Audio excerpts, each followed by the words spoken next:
What a morning. Hey everyone, how are you? Anthony? It's been a hell of a morning. Hell of a morning? This video should have been filmed 2 hours ago. That's right, yeah. Wow. But I like that. It's okay, it was good. It was a great morning. I love mornings like that where they're busy, people are in here, everyone was talking music, it was awesome. Yeah. And it's kind of where we're going with this, which is, what it's like to meet your musical heroes.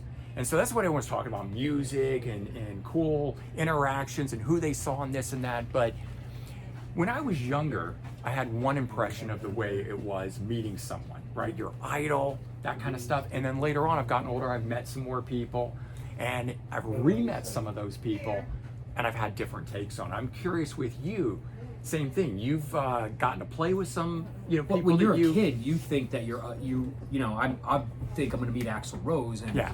he's going to be the greatest thing in the world. Right. He's going to love me. He's going to treat me just like a brother. Right. We're That's going what to you be want. best buds immediately. I know. And then you start growing up, and you realize that shit's not going to happen. But Right. that's what you picture as a kid. Yeah. Like, this guy's going to be my friend. Right, exactly. He's singing to me. Right. She's singing to me. Right. And it's not that way. No, it's not that way. But I have a story in the sense, like when I was a kid in 1990, Rat put out the album Detonator at the local record store Peaches. They had a signing, an in-store signing. The whole band came, and I was a diehard fan. I couldn't wait. Freaking cool. Something like 1,000 people showed up, so super long line. I waited in line, and not knowing any different because I would have been about 13, 14 at that time. I had found in a record store an interview disc of them, picture disc interview, but it was an interview. I didn't know about bootlegs and stuff at that time. So I got up there. That was my favorite thing at the time. Somebody addict to you for that? Yes. No. The whole band actually was, but in particular, Robin Crosby and Stephen Piercy both gave me shit about it. And we're like, oh, this is illegal, like, people bringing us crap like this that, we're not making any money off of. I was like so crushed by this that my heroes didn't give a fuck about me or anything, and they couldn't be bothered by me. They just kind of signed it and passed it on, and That's really mean. it was. Can I help you guys find anything? Yeah, so it was just kind of crushing as a 13-year-old kid having Stephen Piercy not give two shits about me at the time. But the thing was, about, I don't know, it was 8, 9 years later, around 99 somewhere, I saw Rat again, and Stephen was the nicest guy. Signed all my stuff, took time. All right, so But when I look at that, you got to Yeah. look at the. They Era. weren't the era. Nobody back then was taking into account. Right. That they were going to not be as famous as they were. They were huge stars in 1990 And playing arenas. you railed against Boots back then. Yeah, But yeah. that's because you were selling records, you were selling concert tickets. Yeah. And then all of a sudden you become nobody, and even when you become nobody, You're glad to see or even if someone you're who kind bought of somebody, all your stuff. yeah, nobody's buying anything, right? Right. So you're just happy to have a guy have something of. Yeah, and I thought about that, and it's true. And I look back at it and I say, But don't be a dick to it. Like, Yeah. And again, it's the time. And I was Everybody a- was dicks. but I was a kid. Yeah, don't That be was a dick kind to of a my kid. thing. It was like I That's look what back, bothers me. Yeah, I look back at it later and I said, what he didn't understand is How you doing? I didn't Good, how are know. you? How's it going? I didn't realize that what I had bought was a bootleg or something that was going to take away from a band. Yeah, but I 'cause we're just fucking remember, kids. yeah, I just remember being crushed by that. But I had other instances where I have a Piercy story. Okay, yeah, tell me So, yours. growing up, I fucking couldn't stand anything that was that 80s metal, hair metal, and Rat fell into that. Except for Slaughter. Slaughter's a great rock and roll band. Okay. And Rat is also a great rock and roll band. Not metal bands, You not know glam why? metal bands. Because I grouped everybody together into a thing that these people didn't fit in. Yeah. Slaughter was a great band. I don't think Yeah. they fit in hair metal. They're just great rock and roll. So I always thought of them as a bunch of scumbags. So Right. where I used to work and Right. play all the time at Yeah. Dingbats in Clifton, Stephen Piercy played regularly. Okay. And he was there. He was warming up backstage, and I don't know what the hell I was doing. It could have been I was opening for him. Right. It could have been I was there, whatever it was. Right. I might have just been hanging out. Right. So he's backstage warming up, and his handler lady comes Yeah. back and says, it's like being total dick. Uh-huh. Get out of here. I'm like, fuck you, I work here. Right. And Piercy's like, no, man, let him stay. And as he's Yeah. warming up, Uh-huh. which was just basically kind of like jogging in place Right. before he played, man, we had a great conversation. I fell in love with the guy. Yeah. I've been a Right. Rat fan ever since. And I was gonna say, and so I've met him It's a like couple. early 2004, 5, 6. Yeah, and I think it's exactly what you said, which is different era. You know, they were kind of pompous, and you know, everyone was a yes man to them at the time. And there might have been 13 people in the club to see that show. Yeah, I know, and I've had that experience. But he actually is a really nice guy. Yes. And I found that out later. And he probably didn't even know that what he was saying was going to crush my spirits as a kid. No, because he was a fucking kid, sort of. Yeah, he was still very young at that point, exactly. And they're just trying to Yeah. be whatever the hell they are. Yeah, exactly. Rock stars. They were being rock stars, and I get that. You know, there's a bunch of very attractive ladies from the Gentlemen's Club behind me, and they are more interested in that than the signing. So those ladies are going to get you fucking AIDS and herpes and gonorrhea.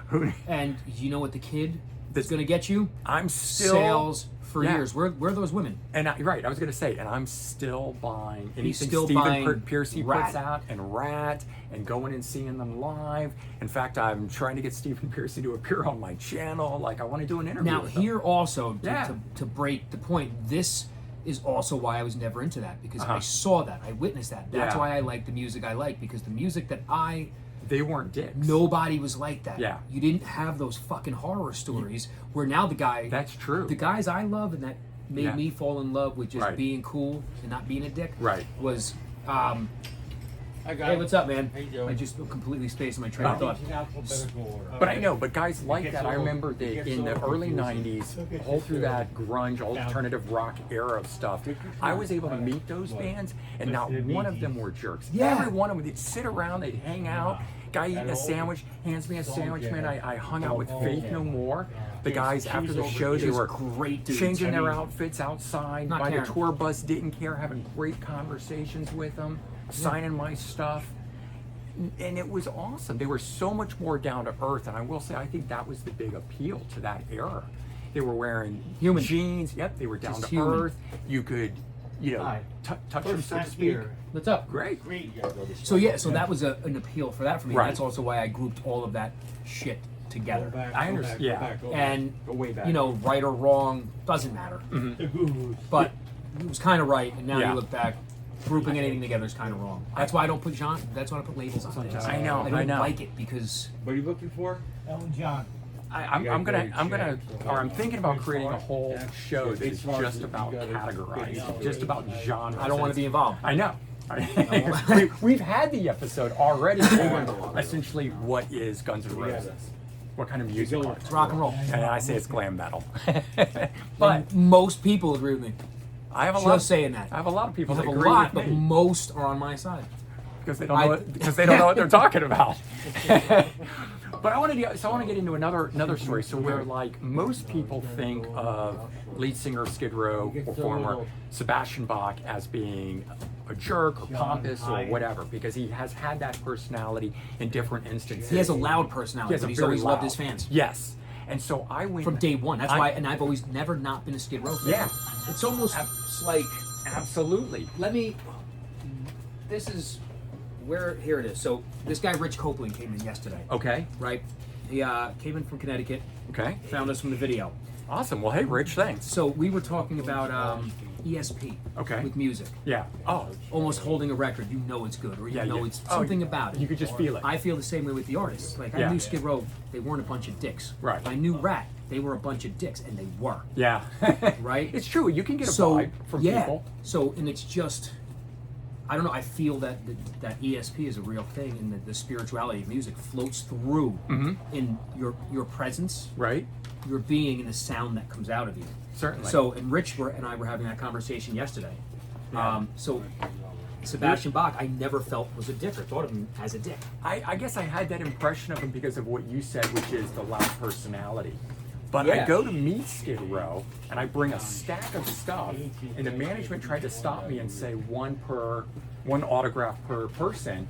And Sebastian Bach said everything. Yeah, he stood up and said, "No, man, this guy's a fan. I'm signing everything."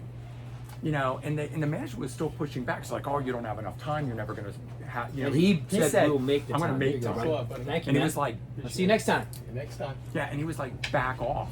You know, told us, you know, the management to back off. And I was just like, fucking cool, Was it man. Piercy? And and so he signed everything. But that Piercy was- became that way. Bach He was did. that Well, way. that's right. And Piercy did become that way. Bach was that way from the start. Yeah. You know, I met so many of my heroes like that. I met Great White, and those guys were just down to earth. This was '95. I feel like none of them were ever dicks. They probably never were. Man, Mark Kindle went up to him, shook his hand. How are you? I asked him if he had a guitar pick. He checked his pockets. It's like, yeah, here you go, man.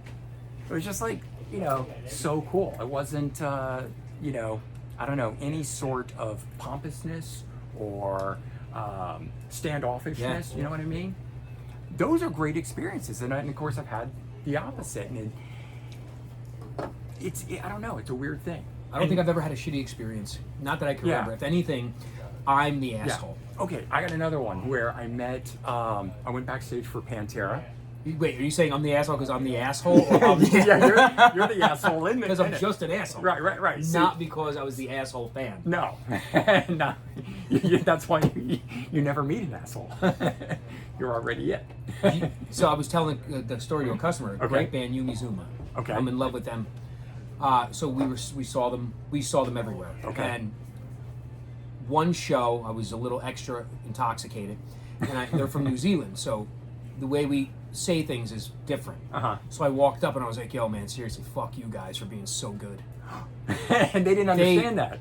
Yeah. Yeah. And I thought, oh man, I looked at Steph, I was like, "Yo, get me the fuck out of here. Yeah. You gotta go." But it's just, and this is recently too. This Oh, is is the it? last like, fucking 8 years. Right. So I'm still an asshole fan. Right. No, I'm good now. I don't Right. approach. What's the name of the anybody. Yumi Zuma. Check them out. So They're awesome. you want to apologize to them while you're sober now? No, because I didn't say anything wrong. No, but they just took it that way. I can't Yumi- apologize for what I say. Unless Unless it's they're watching. Yeah, but no. All right, yeah, but people check it out. I've not heard of Check them. out Yumi Zuma. You won't be disappointed. But go ahead. Oh, so yeah, what I was going to say about Pantera. So I managed to get backstage to Pantera. And this is in 95, 96, somewhere around there. So they're at the height of their career. And I run into Vinnie Paul backstage. I mean, I'm just saying, like, behind the curtain, like not in a meeting room, nothing. I'm wandering around back there. And I run into him. And I asked him if he had a drumstick. And he was like, nah, man, I don't, you know, kind of a thing. And I said, oh, okay, you know, thanks, no problem. And he walked on to wherever he was going. And I'm just milling about. I find some people hanging around, and I see... Don't hesitate to sneak into new rivals if you need to. Yeah, come right around. And Those two great. All right, man, crazy day for you. Yeah, so now I got this record player up here. That's awesome. It's pretty cool. But let me finish the one story. So talking about having met Pantera, got backstage, Yeah, I'm run dying to into Vinnie Paul, no drumstick, and then later on talking to Dimebag, hanging out, and I feel someone tap on my shoulder. This is like 15, 20 minutes later, and I turn around, and it's Vinnie Paul, and he's like, here, and he gives me a drumstick. So wherever he went after that, he thought about this guy that had asked for it, found one, then came and found me. I was in an entirely different area. Huge, you know, arena backstage, not near dressing rooms, anything, and he found me and gave it to me. That's awesome. Shook my hand and left. He didn't stick around and hang out and talk with people or do anything. Shook my hand and left and went off to whatever he was doing. Then he was kind of like that. I couldn't believe how he was cool. Yeah, yeah. Just cool. Could you hold on? All right, you think third All right, time's so- a charm? I can No, finish up definitely not. this? We're just going to skip the rest of the Pantera So let's get to story. Pantera. So, but No, anyway, Vinnie yeah. Paul was fucking cool. He was so cool. I spent time with Oh, him. you did too. The end of the night, it was Yeah. who was drunker, me, Artie, or Oh Vinnie my God, Paul. they could drink. It was awesome. It was crazy. Definitely, Yeah, with good Dimebag. dudes. Yeah, right? Yeah, again, I don't think I really want to think of because I was unprepared for the topic. Okay. today. So I want to think of somebody who was a dick, and I don't think I have any. There I'm was, sure there's one, but you know what? I Yeah. guess it really doesn't matter. it doesn't. I mean, you told me a story, though, about an experience you had, and it changed my perspective of that person. Well, this particular singer was not, say, an idol or hero of yours. He was for me. And you had a very bad experience. And unfortunately, that has clouded my mind. And I didn't even meet him. So as for that, I played a gig. It was an acoustic show back in 2006. Okay. I believe, or 8, All right. somewhere in that that area. Right. And we played with this dude who used to be in a famous band. Yeah. And after the show, he tried to steal my guitar player's guitar. Wow. Yeah, I know. Yeah. And when And you we told me, I caught was him. like, I couldn't believe you. I didn't believe it. Yep. But I know that what you're telling me happened is true. Unfortunately, now every time I go to pop in an album with that guy, that's what I think of. And I hate that. I hate that it's jaded how I feel. And people love this dude. I And know. And I'm not knocking him. Maybe he was in a bad spot. Right. But he argued with us that it was his guitar. Right. Fuck you at that point. Now you're Yeah. trying to steal it. You got caught stealing it, And now you're trying to justify it. Yeah. Yeah, that's the part that I don't like from it. And He that's, could have been high. He could have been drunk. I don't know the man's like you history. said, and maybe he was in a tough spot and he needed Whatever it instrument, was, but- he tried to fucking rip us off. Yeah, and so another dick experience, you Yes. know? And it's like and that fucks your experience. and then up, that which fucks my sucks. experience when I hear that or when I read online that something like that happened to someone. And I really hate that about the internet. You know, back when I was meeting these guys in the very early 90s, no internet. The only experience I had was through seeing them on MTV, in a music magazine, or go and meet them in person, right? Now, you can hear them on Twitter, you can hear them talk on YouTube, they speak their mind, and it totally changes my perspective of them. In some cases, that's happened where I've met some of these artists, thought they were cool, guys in Motley Crue, and now it's like the bass player, he opens his mouth and says stuff, and it's like, I don't agree with what he's saying, and he's really changed how much I idolized him as a kid to where not as much today. English Beat was a band. Yeah? Dave Wakeling's number is still in my phone. He was a great guy when they started touring again heavily around 2008. I mean, he comped me for any show. Him and Matt, the sax guy. Yeah. Anything. They were awesome, and it was Right. great. Dave would always sit with me, and because with Dave, I was never an asshole. I was just Right. I was really happy to meet him. Right, sure. So I would always but bring you a were record probably from just the a autograph. regular guy too. You weren't that uber I wasn't. you know, For some reason, I never. I pawing never over that. reacted like that with him, but I always saw him as Right. Yeah, this, sure. In your mind. right? But you I didn't. kept the composure. So I he know would what you always mean. tell me stories about album art, describe recording processes to me, and he was just always fucking cool. It's harder and harder to see him now because, of course, you know, it's fucking 10 years, over 10 years now. He's he's older. Sure. They're playing better, bigger venues now than they were in 2008. Yeah. So it's and I don't bother them, but Yeah. I still go to see them. I love them. That band is a bunch of great dudes. Yeah. Anthony First Class, they're Toast guys back. So you know, if you check out the English Beat if you don't know them, they're a great band. I know. I'm not going to classify them. I'm not going to put a fucking label on them. Even and if though they're I in want your to. area because they tour nonstop every year, all year. Yeah. Go see them. Yeah. But that's a beautiful experience I had dozens of times. He comped my whole fucking family for a show in New York one time. Yeah. No, that's awesome. said, he was like, call me. I said, Dave, I'm coming. He goes, okay, I'll put 2 tickets. I said, yo, my whole family's coming. He gave me fucking 6 to 8 tickets or something. Wow. Hate to bother you again. Thank you, Dave. That's very cool. What's up, man? Sticks. Guys, so one last story in there just about really, really big rock stars who turn out to be total down-to-earth guys. I met The Edge from U2. He was in a club by himself. I was there for an event. I looked What over. club? I don't remember. It was somewhere When? in New York City. Maybe like 2016, 2000. No shit, Yeah, okay. yeah. So not recent, but you know, recent, recent when you're 48. But yeah, he was down there sitting all by himself. I was there with my His hat? girlfriend at the time. He had his hat on. Glasses? That's how I knew. No glasses, just a hat. But I picked him out right away, and I just said to myself, I have to go over and talk to him. I can't Always say not. hi to The Edge. Yeah. So I just went over there, shook his hand, said, hey, man, it's really cool to meet you. I love it. Love your stuff. And I was like, hey, what are you doing in town? You know, and he was so like down to earth. It's, oh, I'm here for a benefit. I'm doing such and such. And we got to talking about whether they were recording any new material. It had been a couple of years since a new release had come out. And he was like, yeah, we're actually working on 3 albums right now. That's before they did the thing on Broadway. Then he talked about the album they were recording with Danger Mouse or Mao, however that guy says his name, and a remix album, of which we've never seen the remix album. We never saw the entire completed Danger Mao album, but they eventually announced and did the Broadway show. All stuff that I could have gone up, online buddy? and blabbed about at the time. And you didn't? He did, no, and he was just talking to me about it. It was so very cool. And I'm sorry. That's all right. And I need some more. Just give me 40. Thank you. All right, guys. Good to meet you, man. Yeah, that's my brother James. All right, think we So can Edge wrap was this cool. one up? Yeah, we're gonna have to wrap this one up. 'cause This is so crazy in here Yeah, today. big edit. Yeah, big edits on this one. But yeah, just very cool, down to earth. So sometimes the really big guys that should be super, super, you know, I don't know, hard to reach or hard to make connection with, you can totally make connection with. And then sometimes the other way around, you know. But meeting your musical idols. I don't want to. Don't care. Oh, I met John Cougar. John Cougar was cool. Yeah. Didn't say a fucking word. No. And he looked at me like he was gonna kill me. Yeah. What's up, dude? Yeah, it was the craziest thing in the world. He stared yeah, right. fucking through me. I had that experience And where he nodded. I gave him one of my books. I met Rod Stewart, didn't even look up. Just, Rod Stewart didn't look up? Yeah. At least Cougar made eye contact. yeah, no, with you. he just fucking You all signed, set, homie? signed a CD and really? that was Don't it. call me So, homie. well, as it is, that's where I think we're going to wrap this You one want up new or because old greatest Anthony hits? is so busy with things today, and we've had a great time doing this discussion here with you new or guys. old? Let us know your That's like 80s experiences and up. with meeting rockers, whether it turned out good, didn't turn out good.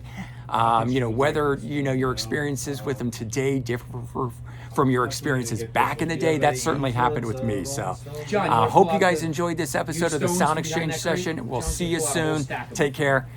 Bye bye.